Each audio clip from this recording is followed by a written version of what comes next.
Do homes just seem too expensive lately?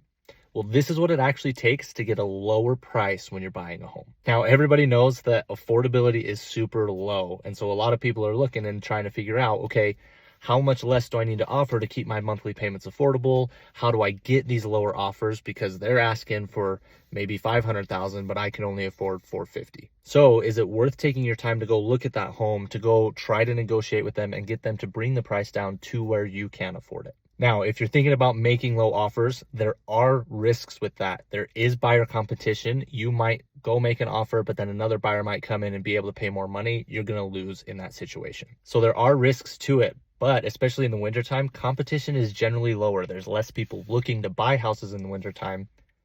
So the question you got to ask yourself, is it still worth it to try that? Because there's sellers that might be getting anxious and wanting to sell, and there's less buyers that you're competing with. So if you decide that you do want to make a low offer on a home, 90% of the time, depending on how low you are relative to the purchase price, but about 90% of the time, you should expect to just get rejected. No counter offers, and then just say no. The other 10% of the time, they probably will make a counter offer, but they're probably barely going to move their asking price because they're going to want you to come up a lot. And they'll signal, hey, maybe you can get a lower price on this, but that's way too low. And that's what they're signaling when they only drop their price a tiny bit if they try to counteroffer you.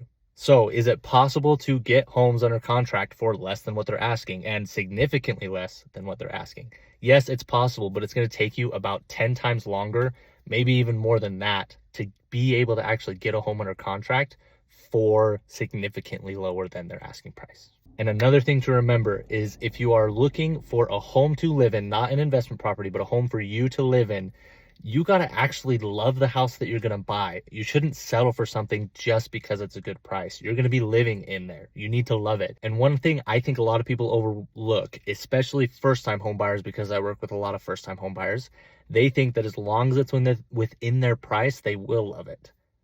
But after starting to tour homes and going through a bunch of home tours with them, they end up figuring out, oh yeah, there are things that I wouldn't like so much.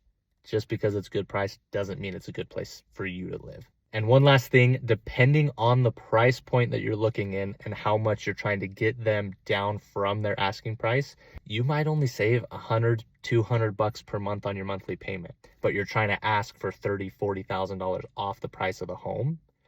Your monthly payment isn't actually changing that much based on that. So that's something you got to think about too. How is the monthly payment going to change versus how much am I trying to get them down on price? Because you could also ask for a seller credit instead to buy down your interest rate, which actually changes your monthly payment a lot more than a low offer.